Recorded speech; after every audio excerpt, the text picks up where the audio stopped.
فلسطین کی آزادی کا مشن، یہودیوں کو قدم قدم پر دھول چٹانے والا، اکیلا ہی عالم کفر سے ٹکرانے کا حوصلہ رکھنے والا، پاک دھرتی کا ایک عظیم مجاہد، کفر پر لاوے کی طرح برسنے والے اس مجاہد کی طویل داستان سننے کے لیے چینل کو سبسکرائب کیجئے اور ویڈیو کو لائک کیجئے۔ اس کے علاوہ اور کوئی نتیجہ بھی تو نہیں نکلتا۔ اگر یہ بات نہ ہوتی تو منطقی اعتبار سے مجھے کرنل نعمان سے لامحالہ رابطہ قائم کرنا چاہیے تھا۔ تم بالکل ٹھیک کہہ رہے ہو علی۔ تہذیب نے مجھے غور سے دیکھا، لیکن تمہاری گفتگو نے مجھے الجھن میں مبتلا کر دیا ہے۔ آخر تم نے کرنل نعمان سے رابطہ کیوں قائم نہیں کیا؟ کوئی خاص وجہ نہیں تھی۔ میرا خیال ہے میں زیادہ عرصہ کسی کا پابند نہیں رہ سکتا۔ میرا کام کرنے کا ایک الگ انداز ہے جس سے دوسروں کا متفق ہونا آسان نہیں ہے، لہٰذا میں نے بہتر یہی سمجھا کہ اس سے رابطہ قائم نہ کروں۔ خیر یہ تو ایک الگ معاملہ ہے۔ بات ہو رہی تھی رینڈل کی۔ اس نے تل ابیب میں میرے استقبال کے انتظامات کر لیے ہوں گے، لیکن وہ پروگرام ملیا میٹ ہو گیا۔ اب رینڈل یہی سمجھ رہا ہوگا کہ میں تمہارے ساتھ مل کر کام کر رہا ہوں۔ یہ حقیقت بھی ہے، مگر یہ حقیقت محض اتفاقاً ہی حقیقت ہوئی ہے، ورنہ حالات بہت مختلف بھی ہو سکتے تھے۔ اس حد تک تو رینڈل کا اندازہ درست ثابت ہوتا ہے، لیکن اس سے آگے وہ مکمل طور پر تاریکی میں ہے۔ اسے نہیں معلوم کہ میرا آئندہ قدم کیا ہوگا۔ وہ اس بات سے بھی بے خبر ہے کہ میں اس کے وجود اور اس کے عزائم سے واقف ہوں، لہٰذا ایسے میں جب اسے اچانک اپنی ایک ایجنٹ کی لاش تحفے میں ملے گی تو وہ بوکھلا جائے گا۔ اسے اپنی حیثیت کا بھی اندازہ ہوگا اور وہ زیادہ بہتر انداز میں میرا مقابلہ کرے گا۔ محض اتنی سی بات کے لیے تم اتنے جمیلوں میں پڑ رہے ہو؟ تہذیب نے مجھے عجیب سی نظروں سے دیکھتے ہوئے کہا۔ میں مسکرایا۔ بات اتنی سی نہیں ہے تہذیب، میں نے کہا۔ رینڈل ہاورڈ کو خاموشی سے بھی ٹھکانے لگایا جا سکتا ہے، لیکن اس سے کوئی فائدہ نہیں ہوگا۔ رینڈل ہاورڈ کی پشت پر دنیا کے بہت سے یہودی ہوں گے۔ اگر میں نے اسے مار دیا تو وہ اس کی موت کو زیادہ عرصہ یاد نہیں رکھیں گے، لیکن اگر میں نے اسے کوئی ذک پہنچائی تو اس کی شکست سے یہودیوں کو اپنی بے وقتی کا احساس ہوگا۔ انہوں نے میرے مقابلے میں رینڈل ہاورڈ کو اپنی امیدوں کا مرکز بنا رکھا ہے۔ میں اسے جتنی زیادہ بے بسی میں مبتلا کروں گا، یہودیوں کو اتنی ہی زیادہ اذیت ہوگی۔ اور میرا مشن کیا ہے؟ تہذیب نے تفہیمی انداز میں سر ہلایا۔ میں تمہاری بات سمجھ رہی ہوں، اس نے کہا۔ بس مجھے اس میں ایک ہی تردد ہے کہ مرجانہ کو یہاں سے نکال لے جانا آسان نہیں ہوگا۔ یہ اتنا بڑا مسئلہ نہیں ہے، میں نے کہا۔ تم اصل مسئلے کے بارے میں تو سوچ ہی نہیں رہی ہو۔ ہم عدنان کو زندہ چھوڑ کر جائیں گے، کیا وہ ہم سے پہلے ہی ہمارے بارے میں رینڈل کو خبر نہیں کر دے گا؟ تہذیب بے بسی سے ہنسی۔ ہاں یہ مسئلہ ہے، اور چونکہ تمہارے ذہن میں موجود ہے اس لیے میں یقین سے کہہ سکتی ہوں کہ تم نے اس کا بھی کوئی حل سوچ رکھا ہوگا۔ تمہارا اندازہ درست ہے۔ مرجانہ کو تو ہم یہاں سے بغرض علاج پیرس لے جائیں گے۔ ڈاکٹری سرٹیفکیٹ حاصل کرنا مشکل نہیں ہوگا، اور ایسے انجیکشنوں کی کمی نہیں ہے جن کے ذریعے عارضی طور پر دماغ معاف کر دیا جائے۔ پہلے ہم دونوں مرجانہ کو لے کر یہاں سے نکل جائیں گے اور عدنان کو بڑ کی تحویل میں یہاں چھوڑ جائیں گے۔ ہم اپنا کام تیزی سے تکمیل کو پہنچائیں گے اور پھر بڑ کو سگنل دیں گے۔ ہمارا اشارہ ملنے پر وہ عدنان کو رہا کر کے خود بھی ہم سے آ ملے گا۔ میں نے کہا تھا نا تمہارے ذہن میں اس مسئلے کا حل ضرور ہوگا، تہذیب نے ہنس کر کہا۔ اب یہ بتاؤ کہ کھیل کب سے شروع ہوگا؟ کھیل کی ابتدا تو ہو چکی ہے تہذیب۔ بڑھ کے واپس آتے ہی ہم اسے مرجانہ کے لیے ڈاکٹری سرٹیفکیٹ حاصل کرنے پر مامور کر دیں گے۔ کل صبح ہم عدنان عباسی سے 10 لاکھ دینار کا چیک حاصل کر کے اسے کیش کرانے کی کوشش کریں گے، اور اس کے بعد پہلی فرصت میں عراق سے نکل جائیں گے۔ 10 لاکھ دینار کا چیک؟ تہذیب نے حیران ہو کر کہا۔ کیا اتنی بڑی رقم کا چیک کیش ہو جائے گا؟ کیش کیوں نہیں ہوگا؟ اگر نہ ہوا تو عدنان عباسی بھی زندہ نہیں رہے گا، اور یہ بات وہ خود اچھی طرح سمجھتا ہے۔ ٹھیک ہے علی، یہ تمہارے معاملات ہیں، جس طرح مناسب سمجھو کرو، لیکن تمہیں اپنی مصروفیات میں سے تھوڑا بہت وقت دوسروں کے لیے بھی نکالنا چاہیے۔ میں نے چونک کر اسے دیکھا۔ کہیں تمہارا اشارہ کیتھی براؤن اور جنرل ٹیرس کی طرف تو نہیں ہے؟ ہاں میرا اشارہ انہی کی طرف ہے۔ تمہیں بڑ نے نہیں بتایا کہ وہ دونوں تمہیں کتنا یاد کرتے ہیں؟ بڑ نے نہ بتایا ہوتا تب بھی مجھے اندازہ ہے تہذیب۔ میں جانتا ہوں کہ وہ دونوں مجھ سے کتنی محبت کرتے ہیں، اور یہ بات بھی تمہارے علم میں ضرور ہوگی کہ جنرل ٹیرس نے گوٹے ہل میں انتخابات کرا دیے ہیں، اور اب وہ وہاں کا منتخب صدر ہے۔ میں نے اخبارات میں پڑھا تھا اور اس پر مجھے بے حد خوشی بھی ہوئی تھی۔ جمہوریت بہرحال اچھی چیز ہے، میں اور تہذیب بہت دیر تک گزرے دنوں کی باتیں کرتے رہے. پھر بڑ آ گیا. اس نے اطلاع دی کہ علی گروپ کے ارکان فوری طور پر روانہ ہو رہے ہیں. ان سب کی سیٹیں اگلے روز کے جہاز سے گوٹے ہل کے لیے بک کرا دی گئی ہیں اور فلائٹ ظاہر ہے بغداد سے روانہ ہونی تھی. بصرہ ایئرپورٹ تو ان دنوں جنگ کی وجہ سے بند تھا. علی گروپ کے ارکان کے پاس چونکہ برائے نام سامان تھا لہٰذا وہ فوری طور پر روانہ ہو گئے. انہیں رخصت کرنے کے بعد میں تہذیب اور بڑ کے ساتھ ڈرائنگ روم میں آ گیا. میں نے فیصلہ کیا ہے کہ مرجانہ کو ذہنی مریض کی حیثیت سے باغرض علاج فرانس لے جاؤں. تہذیب میرے ساتھ جائے گی اور تم عدنان عباسی کے ساتھ یہیں رکو گے. کیا خیال ہے؟ تمہارے مقابلے میں بڑ کیا خیال ظاہر کرے گا؟ بڑ نے کہا. بڑ کو تو یہ بتاؤ کہ اسے کیا کرنا ہے. ایک عدد ڈاکٹری سرٹیفکیٹ کا بندوبست کرو جس میں مرجانہ کو علاج کے لیے بیرون ملک لے جانے کی سفارش کی گئی ہو. اس کے علاوہ میرے اور مرجانہ کے لیے دیگر ضروری کاغذات کا بندوبست کرو. تہذیب کے پاس تو خیر پاسپورٹ موجود ہے, صرف ویزے کا مسئلہ ہوگا. میرے پاسپورٹ پر فرانس کا ویزا موجود ہے. تہذیب نے کہا. تم بس اپنی اور مرجانہ کی فکر کرو. پاسپورٹ تو مرجانہ کا بھی ہوگا. بڑ بولا. بہتر یہی ہوگا کہ اس کا اصل پاسپورٹ استعمال کیا جائے. ڈاکٹری سرٹیفکیٹ حاصل کرنا کوئی مسئلہ نہیں ہے اور تمہارے لیے کاغذات تیار کرانے میں بھی زیادہ سے زیادہ 2 دن لگیں گے. میں بہت معمولی سے میک اپ میں یہاں سے جاؤں گا. میک اپ بس اس قدر ہوگا کہ کوئی پہلی ہی نظر میں مجھے نہ پہچان لے. تم مجھے میک اپ کا سامان دو. یہ کام میں ابھی کر لینا چاہتا ہوں. بڑ نے مجھے میک اپ کا سامان لا کر دیا اور میں نے محض چند منٹ میں میک اپ کر لیا. یہ میک اپ ہلکی سی مونچھوں اور فرینچ کٹ داڑھی پر مشتمل تھا. اس سے بس اتنا ہو گیا کہ سرسری نظروں سے دیکھنے پر کوئی مجھے بحیثیت علی یار خان کے شناخت نہیں کر سکتا تھا. میک اپ کرنے کے بعد میں نے ایک نزدیکی فوٹو اسٹوڈیو سے ارجنٹ تصویریں کھنچوائیں اور جب اسٹوڈیو سے واپس لوٹا تو تصویریں میرے ہاتھ میں تھیں. میں نے تصویریں بڑ کے حوالے کی اور مرجانہ کو طلب کر لیا.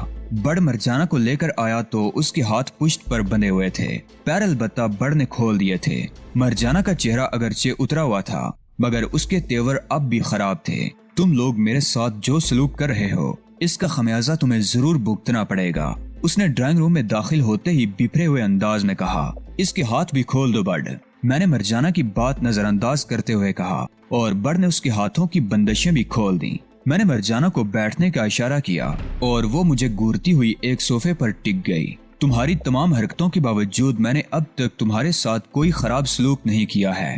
میں نے مرجانہ سے کہا. تم سے میرا کوئی جھگڑا ہے بھی نہیں. جھگڑا تو دراصل اس سے ہے جو میری جان کا دشمن ہے. اگر تم اس کی ایجنٹ ہو تو ہوا کرو. میں ہمیشہ جڑ پر توجہ دیتا ہوں. جب رینڈل ہاورڈ نہیں ہوگا تو تم بھی میری دشمن نہیں رہو گی. میں تم سے بس اس حد تک تعاون کا طلبگار ہوں کہ رینڈل تک پہنچنے میں میری مدد کرو. اگر تم نے مجھ سے تعاون کیا تو تمہیں کوئی نقصان نہیں پہنچایا جائے گا. بولو تمہیں یہ سودا منظور ہے یا نہیں؟ مرجانہ کی آنکھیں سوچ میں ڈوب گئیں. وہ میری تجویز پر غور کر رہی تھی جو ہر اعتبار سے اس کے لیے سود مند تھی. غالباً اسے یقین رہا ہوگا کہ میں رینڈل کو کوئی نقصان نہیں پہنچا سکوں گا بلکہ خود ہی پھنس جاؤں گا. میرے بارے میں رینڈل کو اطلاع فراہم کرنا تو اس کی ذمہ داری تھی. میری گرفت میں آ جانے کی وجہ سے وہ اپنی یہ ذمہ داری پوری نہیں کر سکتی تھی لیکن اسے یہ موقع قسمت سے مل رہا تھا کہ میں خود ہی اس سے رینڈل کے پاس جانے کی فرمائش کر رہا تھا اور اس کے ساتھ کوئی خراب سلوک بھی نہیں کر رہا تھا. وہ یہ موقع ہاتھ سے کس طرح گنوا سکتی تھی؟ چند لمحوں کی سوچ بچار کے بعد اس نے لب کشائی کی. رینڈل کے بارے میں معلومات تمہیں کس ذریعے سے حاصل ہوئیں؟ اس نے کہا. تم ابتدا ہی غلط کر رہی ہو. ہم ایک دوسرے سے کوئی بھی غیر متعلق بات نہیں کریں گے. مجھے رینڈل تک پہنچانے کی ذمہ داری قبول کرتی ہو یا نہیں؟ میں یہ ذمہ داری قبول تو کر لوں مگر میری زندگی کی ضمانت کون دے گا؟ میرا رویہ ہی ضمانت ہے. عدنان سے میری دشمنی تھی. اس کا حشر تمہارے سامنے ہے. تم سے دشمنی نہیں تھی چنانچہ میں نے تمہیں انگلی بھی نہیں لگائی. اب جب کہ تم مجھ سے تعاون کرو گی تو میں تمہیں کیا اور کیوں نقصان پہنچاؤں گا؟ میں یہ رسک لینے کے لیے تیار ہوں. مرجانہ نے بھرائی ہوئی آواز میں کہا. تمہیں رینڈل کے پتے سے آگاہ کر دوں گی. غلط بات مت کرو مرجانہ. میں نے تم سے اس کا پتہ نہیں پوچھا ہے. یہ کہا ہے کہ تم مجھے اس تک پہنچاؤ گی. ایک ہی بات ہے. تمہیں تو رینڈل تک پہنچنا ہے. یہ کام ایسے بھی ہو سکتا ہے. بے وقوفی کی باتیں مت کرو مرجانہ. تم خود بھی جانتی ہو کہ یہ ممکن نہیں ہے. میں تصدیق کیے بغیر تو تمہیں رہا نہیں کروں گا. ٹھیک ہے مرجانہ نے بے بسی سے کہا. مگر اس کے لیے تمہیں فرانس جانا پڑے گا. فرانس جانے میں کوئی حرج نہیں ہے. میں نے مسکرا کر کہا.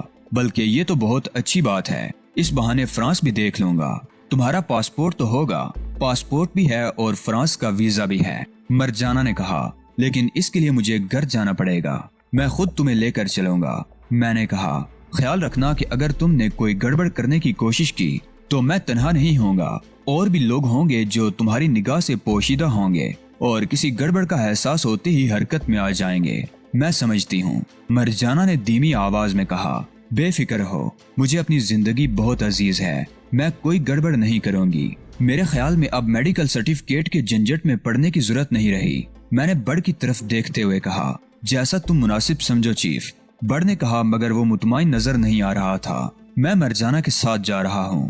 میں نے بڑ کے عدم اطمینان کو نظر انداز کرتے ہوئے کہا، تم مرجانہ کی رہائش گاہ سے واقف ہو، اپنے تمام آدمیوں کو مرجانہ کی رہائش گاہ کے اطراف پھیلا دو۔ اگر میں مرجانہ کے ساتھ 15 منٹ کے اندر اس رہائش گاہ سے باہر نہ آیا، پوری قوت سے حملہ کر سکتے ہو۔ مرجانہ کو کیا معلوم تھا کہ سب لوگ واپس جا چکے ہیں۔ بڑ بھی سمجھ گیا کہ میرا مقصد صرف مرجانہ کو خوف زدہ کرنا ہے تاکہ وہ کوئی غلط حرکت کرنے کے بارے میں سوچ بھی نہ سکے، لہٰذا اس نے بڑی شدت سے میری تائید کی۔ پوری طرح مطمئن ہونے کے بعد میں مرجانہ کے ساتھ نکل کھڑا ہوا۔ کار مرجانہ ڈرائیو کر رہی تھی اور میں اس کے برابر بیٹھا ہوا تھا۔ مرجانہ ہونٹ بیچے خاموشی سے کار ڈرائیو کر رہی تھی۔ شام کا وقت ہونے کی وجہ سے بصرہ کی سڑکوں پر ٹریفک کا رش تھا۔ دفاتر اور کاروباری اداروں میں چھٹی ہونے کے بعد لوگ اپنے گھروں کو واپس جا رہے تھے۔ بصرہ کی سڑکوں پر شام کے سائے اتر رہے تھے، سورج مغرب کی طرف جھک رہا تھا اور ٹریفک سے بھری پوری سڑکوں پر ہماری کار سست رفتاری سے سفر کر رہی تھی۔ وعدے کے مطابق مرجانہ نے کوئی گڑبڑ کرنے کی کوشش نہیں کی۔ میں بہرحال پوری طرح چوکس تھا، اگر وہ کوئی حرکت کرتی تو اسے بھگتنا پڑتا۔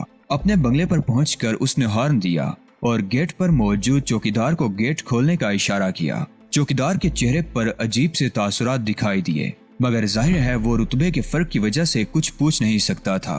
گیٹ کھلتے ہی مرجانہ کار اندر لیتی چلی گئی۔ میں مرجانہ کے ساتھ اس کے بنگلے میں داخل ہوا۔ کئی ملازمین نے کچھ کہنے کی کوشش کی، مگر مرجانہ نے ان سب کو جھڑک دیا اور میرے ساتھ سیدھی اپنی خواب گاہ میں پہنچ گئی۔ اس نے خواب گاہ میں موجود الماری کھولی تو میں اس کے سر پر مسلط تھا اور اس کی ہر حرکت پر نگاہ رکھے ہوئے تھا۔ مرجانہ نے الماری کی ایک دراز سے پاسپورٹ نکال کر میری طرف بڑھایا۔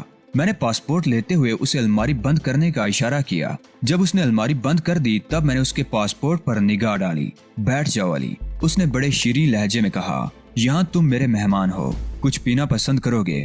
مجھے یقین ہے کہ اس خواب گاہ سے کچھ کاغذات بھی برآمد ہو سکتے ہیں، میں نے کہا، لیکن وعدے کا پاس کرتے ہوئے میں صرف پاسپورٹ پر اکتفا کر رہا ہوں۔ ہمارے درمیان معاہدہ ہوا ہے کہ ہم اپنے کام سے کام رکھیں گے۔ میں تم سے کوئی غیر متعلق بات نہیں کر رہا ہوں، لہٰذا تم بھی احتیاط کرو۔ کیا ہم اپنی ذاتیات کا گلا بھی گھونٹ دیں، اخلاقیات کو بھی ترک کر دیں؟ تم بول رہی ہو کہ اگر مجھے 15 منٹ سے زیادہ وقت لگا تو میرے آدمی یہاں دعویٰ بول دیں گے۔ ٹھیک ہے، مرجانہ جھنجھلا گئی، لیکن مجھے اتنی مہلت تو دو کہ میں اپنے کچھ کپڑے رکھ لوں۔ کوئی ضرورت نہیں ہے، ہم فرانس ضرور جا رہے ہیں، مگر تم اپنا کام کرتے ہی واپس آ سکتی ہو۔ مجھے چند جوڑوں کی ضرورت تو پڑے گی اور پھر ممکن ہے میں اپنے طور پر وہاں کچھ وقت گزارنا چاہوں۔ ریڈی میڈ کپڑے خرید لینا، میں نے بے پرواہی سے کہا۔ اب جلدی سے نکل چلو۔ مرجانہ نے روانہ ہوتے وقت اپنے ملازمین سے کہہ دیا کہ وہ چند روز بعد واپس آئے گی، اور اس کے بعد ہم واپس آ گئے۔ ہمارے واپس پہنچنے تک سورج غروب ہو چکا تھا۔ بڑ اور تہذیب موجود تھے۔ میں ان کو ساتھ لے کر عدنان عباسی والے کمرے میں پہنچ گیا۔ مرجانہ کو دوسرے کمرے میں بند کر دیا گیا تھا۔ عدنان عباسی کا برا حال تھا۔ ہم اس کے کمرے میں پہنچے تو اس نے ہماری طرف دیکھا۔ اس کے چہرے پر مردنی اور آنکھوں میں ویرانی بسیرا کیے ہوئے تھی، نگاہ میں اجنبیت تھی۔ کیا حال ہے عدنان؟ میں نے مذیقانہ انداز میں کہا۔ اگر میں تمہارے گروہ میں شامل ہو جاؤں تو تم مجھے زندگی کی ضمانت تو فراہم کرو گے نا؟ وہ جواب میں اپنے ہونٹوں پر زبان پھیر کر رہ گیا۔ اس میں اتنی سکت نہیں رہ گئی تھی کہ مجھ سے زبان چلا سکتا۔ کچھ بولو عدنان، کچھ بولو نا عدنان، تم تو بڑے زندہ دل مشہور ہو۔ اس وقت تمہاری زندہ دلی کو کیا ہو گیا ہے؟ وہ بے بسی سے مجھے دیکھتا رہا۔ کل تک وہ عراق کا سب سے زیادہ بارسوخ شخص تھا اور آج اس پر ایسی بے بسی مسلط تھی جسے دیکھ کر عبرت پکڑی جا سکتی تھی۔ میں نے تمہارے لیے 1 گولی صبح اور 1 گولی شام کا نسخہ تجویز کیا تھا، میں نے جیب سے ریوالور نکالتے ہوئے کہا۔ نہیں، وہ دونوں ہاتھ اٹھا کے چیخ پڑا۔ میں بڑے عذاب سے گزر رہا ہوں، میں تم سے معافی مانگتا ہوں، مجھے معاف کر دو۔ یوں کام نہیں چلے گا عدنان، یہ مفلس اور کلاش لوگوں کا طریقہ کار ہوا کرتا ہے۔ تم تو یوں معافی مت مانگو، مجھے بتاؤ میں تمہارے لیے کیا کروں؟ اس نے ہیزیانی انداز میں کہا۔ مجھے اس کرب سے نجات حاصل کرنے کی قیمت بتا دو تو میں ادا کر دوں گا۔ ابھی تم سیدھے نہیں ہوئے ہو عدنان، میرے خیال میں مزید 2-4 ڈوز کے بعد تم رائے راست پر آؤ گے۔ ابھی میں نے قیمت لگائی تو تم اپنی غربت کا رونا رونے لگو گے۔ میں ہر قیمت ادا کرنے کو تیار ہوں۔ عدنان گڑ گڑایا۔ تم کیوں ہاتھ دھو کر میرے پیچھے پڑ گئے ہو؟ مجھے بتاتے کیوں نہیں کہ تم کتنے تعاون کے طلبگار ہو؟ 10 لاکھ دینار کے بارے میں کیا خیال ہے عدنان؟ میں نے شرارت آمیز انداز میں کہا۔ مجھے منظور ہے، عدنان نے بے ساختہ کہا، لیکن اتنی بڑی رقم اکٹھی کرنے میں وقت لگے گا۔ بالکل بھی وقت نہیں لگے گا عدنان، میں نے جیب سے چیک بک نکالتے ہوئے کہا۔ یہ national bank of Iraq Basra branch کی چیک بک ہے، اسے پہچانتے ہو نا؟ عدنان کا چہرہ دھواں ہو گیا۔ یہ چیک بک تمہارے پاس کہاں سے آئی؟ اس نے اٹک اٹک کر پوچھا۔ میں نے تمہاری آسانی کے لیے منگوائی ہے۔ میں نے چیک بک اس کی طرف بڑھائی۔ 10 لاکھ دینار کا چیک کاٹ دو۔ چیک تو میں کاٹ دوں گا مگر تم مشکل میں پھنس جاؤ گے۔ بینک میں اتنی بڑی رقم نہیں ہے۔ میری مشکلات کی پرواہ مت کرو عدنان، اگر کرو گے تو میں اپنے تجویز کردہ نسخہ پر دوبارہ عمل شروع کروں گا۔ میں نے ریوالور لہرایا۔ نہیں، لاؤ مجھے قلم دو، میں چیک کاٹے دیتا ہوں، عدنان نے بوکھلائے ہوئے انداز میں کہا۔ اس کے انداز پر بڑ کو ہنسی آ گئی۔ میں نے بڑ کو گورا مگر وہ میری طرف سے بے نیازی برتتے ہوئے آگے بڑھا اور قلم نکال کر بڑے ادب سے عدنان کی خدمت میں پیش کر دیا۔ چیک کاٹنے سے قبل اپنے حواس درست کر لو عدنان، کہیں دستخط کرتے وقت تمہارا ہاتھ نہ بہک جائے، اگر ایسا ہوا تو تمہاری گردن بھی کٹ سکتی ہے، میں نے بلند آواز سے کہا۔ چیک لکھنے کے لیے عدنان کو اٹھ کر بیٹھنا پڑا اور یہ اس کے لیے بڑا تکلیف دہ عمل تھا۔ اس کے حلق سے کئی بار درد میں ڈوبی ہوئی کرا خارج ہوئی، لیکن وہ جیسے تیسے اٹھ کر بیٹھ ہی گیا۔ بڑ نے اسے سہارا دے رکھا تھا۔ عدنان نے بڑی مشکل سے چیک پر صرف دستخط کیے اور دوبارہ ڈہ گیا۔ میں نے دستخط کر دیے ہیں، عدنان کراہا، رقم تم خود بھر لینا، مجھ میں اتنی ہمت نہیں ہے۔ مجھے اندازہ تھا کہ اس کی تکلیف میں بے حد اضافہ ہو گیا ہوگا اور اس کے لیے لکھنا تو کیا کوئی بھی کام کرنا ممکن نہیں تھا۔ بڑ نے عدنان سے چیک بک اور قلم واپس لے لیا اور چیک بک میری طرف بڑھا دی۔ میں نے چیک بک سے عدنان کا دستخط شدہ چیک علیحدہ کیا اور اسے طے کر کے احتیاط سے جیب میں رکھ لیا۔ اس رقم میں سے بڑ کو کتنا کمیشن ملے گا چیف؟ بڑ نے کہا۔ کمیشن؟ میں نے حیرت سے بڑ کو دیکھا۔ کس بات کا کمیشن؟ بڑ کوئی کام بغیر کمیشن کے نہیں کرتا۔ بڑ نے سینہ پھلانے کی کوشش کرتے ہوئے کہا۔ تو اس وقت تم نے کون سا کام کیا ہے جس کے عوض کمیشن طلب کر رہے ہو؟ اگر میں نے عدنان کو سہارا نہ دیا ہوتا تو وہ دستخط نہیں کر سکتا تھا، لہٰذا اس رقم میں کم از کم 25% کا حقدار بڑ بھی ہے۔ ہر وقت مسخرے پن کی باتیں مت کیا کرو، میں نے ناگواری سے کہا۔ کسی وقت سنجیدہ بھی ہو جانا چاہیے۔ بڑ کی باتیں سن کر عدنان تھوڑی دیر کے لیے اپنی تکلیف بھول گیا تھا اور حیرت سے ہمیں دیکھ رہا تھا۔ موشے ہاورڈ کے لیے تم کب سے کام کر رہے ہو؟